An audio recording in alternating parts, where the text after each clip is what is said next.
Ports here in Southern California account for 30% of the nation's exports, 40% of the nation's imports, and about half of the business. What's your assessment of the situation right now? We had a couple of ships come in yesterday, unload, and then depart. And so once again, as of today, we have 0 ships at berths right now at the Port of Seattle. Nearly $50 billion in U.S. GDP could be lost if the ongoing port crisis continues to escalate.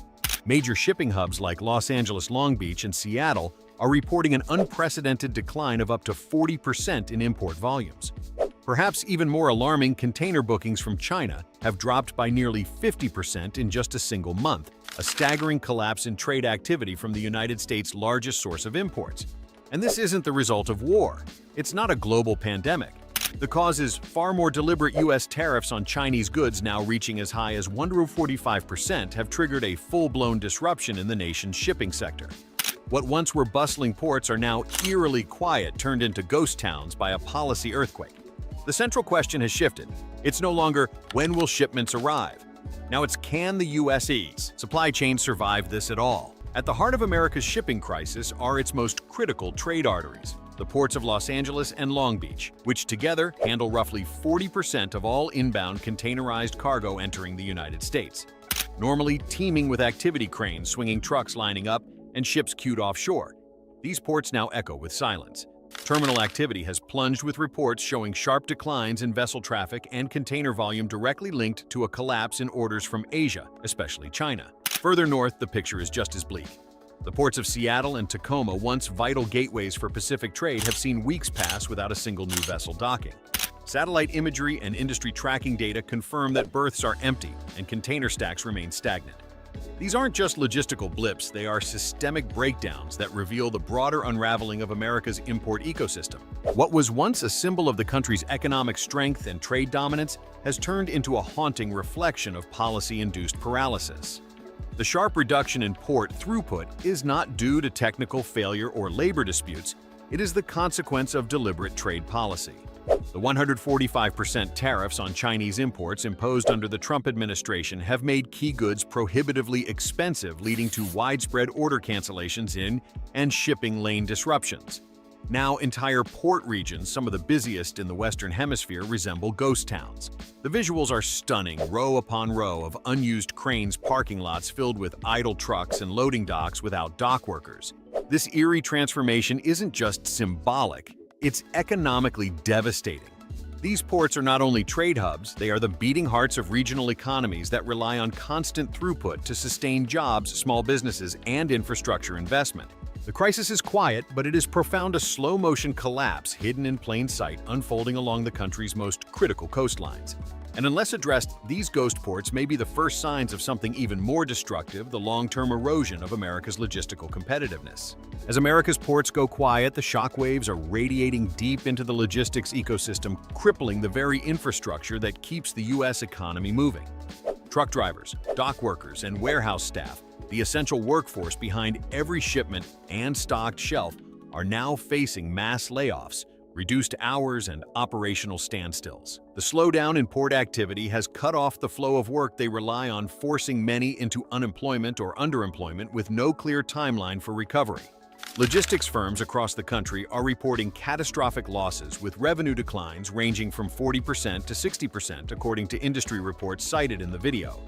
Many smaller operators, particularly independent trucking businesses and regional freight services, have already filed for bankruptcy or temporary closure, unable to absorb the sudden disappearance of demand. Without stable volumes, these companies simply cannot sustain fuel costs, payroll, or warehouse overhead. Compounding the crisis is a growing number of abandoned or unclaimed containers piling up in distribution centers. These units, once filled with merchandise destined for store shelves, now sit idle, waiting for buyers who never materialized or retailers who can't afford the new tariff-driven prices. In major hubs across the West Coast, storage yards are reaching capacity even as incoming shipments continue to stall. The result is a paradox of oversupply in transit and shortage in stores. Indeed, retailers are already sounding the alarm. With supply chains breaking at both ends, inputs stuck at origin, and outputs marooned in logistical limbo, store shelves are beginning to thin out. Consumer-facing brands, particularly in electronics, home goods, and apparel, are struggling to secure enough stock to meet demand. The risk of seasonal shortages and price surges is rising fast, and as inventories dry up, inflationary pressure will accelerate. This isn't just a shipping problem. It's a systemic bottleneck that threatens every stage of the U.S. economy from global sourcing to last-mile delivery. And unless there is swift policy intervention or a strategic realignment of trade flows, America's logistics engine may not just stall, it could seize completely. Beneath the surface of America's idle ports lies a far more dangerous tremor, a nationwide economic aftershock that could rattle every corner of the U.S. economy. Experts now warn that if the shipping and supply chain crisis persists, the cumulative impact could slash as much as $50 billion from the country's GDP. And unlike previous shocks triggered by natural disasters or pandemics, this one is largely self-inflicted, rooted in policy decisions and their cascading fallout.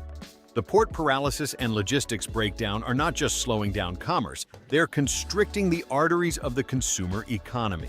As inventory shortages ripple through retail, price pressures are building fast. Analysts are projecting a 2% to 3% rise in overall inflation, with certain product categories, particularly those heavily reliant on Chinese imports, facing price surges of up to 20%. Everyday goods like electronics, kitchen appliances, furniture, and even clothing may soon become significantly more expensive or outright unavailable. The timing couldn't be worse. With core inflation already elevated, consumer confidence remains fragile. Add to this visible price hikes and empty shelves, and you have the makings of a crisis that directly touches household budgets and spending behavior. The result: a potential slowdown in consumer activity, which could further contract GDP, amplify recession fears, and put financial pressure on working and middle-class families already stretched thin. But this isn't just about inflation or GDP numbers. It's about the strategic integrity of the national supply chain. The current calm at U.S. ports is misleading. While the docks may appear quiet upstream, factories in Asia are pausing. Production shipments are stalled mid-route, and downstream retailers are scrambling for alternatives. It's a classic case of what supply chain analysts call a silent storm, where visible activity slows while systemic stress builds to a breaking point. In short, the economic pain from the port crisis is no longer theoretical. It's here, it's spreading. And without immediate intervention, it may escalate into one of the most consequential trade-related disruptions the U.S. has seen in decades. While the current slowdown at U.S. ports paints a grim picture of supply chain paralysis, economists and logistics experts are already sounding the alarm about a second, potentially more chaotic wave, the whip effect.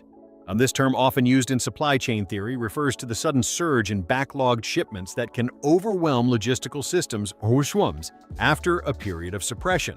And it's exactly what the United States may soon face.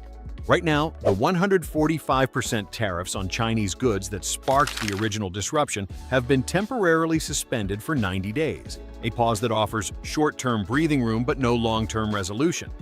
Once that window closes, if the tariffs are reinstated without adjustment or renegotiation, hundreds of delayed shipments could flood back into the U.S. like a dam breaking.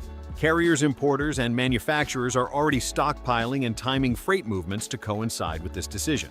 The likely result: a tidal wave of container traffic surging all at once into already understaffed, under-resourced ports. The consequences could be catastrophic. Port terminals may buckle under the strain with limited labor, equipment, and storage capacity to handle the backlog. Ships may be forced to anchor offshore for days or even weeks, awaiting berths to unload, a throwback to the darkest days of the pandemic-era supply chain crisis. In this scenario, terminal congestion will lead to delays across every mode of transportation: rail, truck, and air freight. Inventory plans will unravel. Warehouses will run out of space. Retailers expecting replenishment will face stockouts and missed sales windows, particularly damaging for seasonal or perishable goods. The costs of demurrage and detention fees will spike, and carriers may reroute or even cancel voyages to avoid profit loss. What makes the whip effect so dangerous is its compounding nature. Every delay causes a cascade of failures downstream. What begins as a port scheduling issue quickly becomes a national logistics emergency. And because the infrastructure and labor pool haven't been scaled to absorb this shock, the system could lock up entirely, mirroring a digital bottleneck in a physical world. In essence, this second wave could do more than disrupt trade. It could expose the fragility of America's logistics architecture, built for efficiency, not resilience. Without strategic planning and preemptive coordination, the whip effect may hit faster and harder than the first disruption ever did. At the center of America's shipping and supply chain crisis lies a deliberate policy choice: economic nationalism. Under President Donald Trump, the administration implemented sweeping tariffs up to 145% on Chinese goods, with the stated goal of protecting American industries and reducing reliance on foreign manufacturing. This strategy aimed to reshore production, encourage domestic sourcing, and punish what the administration viewed as unfair trade practices by China. In theory, the approach was framed as a defense of American jobs and economic sovereignty. But in practice, it triggered a highly disruptive chain reaction across global trade networks, a reaction that continues to reverberate years later. China is not just any trade partner. It's the largest supplier of finished goods and intermediate components in the U.S. import portfolio. From electronics to industrial machinery, from textiles to packaging materials, Chinese exports are deeply embedded in America's commercial ecosystem. By sharply curbing these imports through punitive tariffs, the policy destabilized the very supply chains that American companies depend on to operate competitively.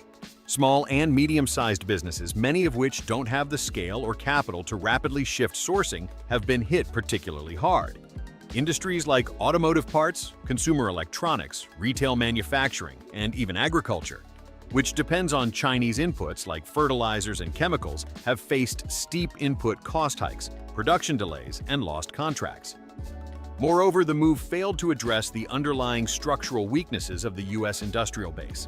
Without parallel investments in domestic capacity, retraining programs, or incentives for reshoring, the void left by reduced Chinese imports has not been filled.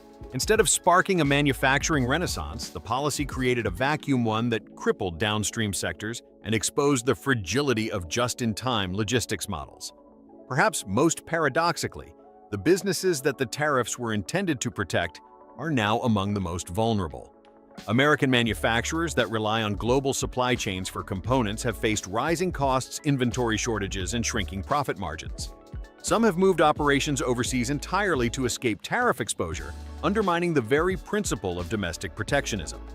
In essence, the 145% tariffs were not just an economic lever, they became a blunt instrument that sacrificed supply chain resilience in pursuit of political messaging.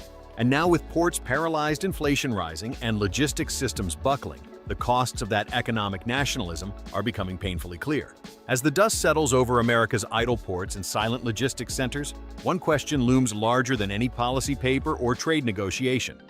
If the goal of cutting imports was to protect American industry, but the outcome is the collapse of the very supply chains those industries rely on, then who exactly is being protected?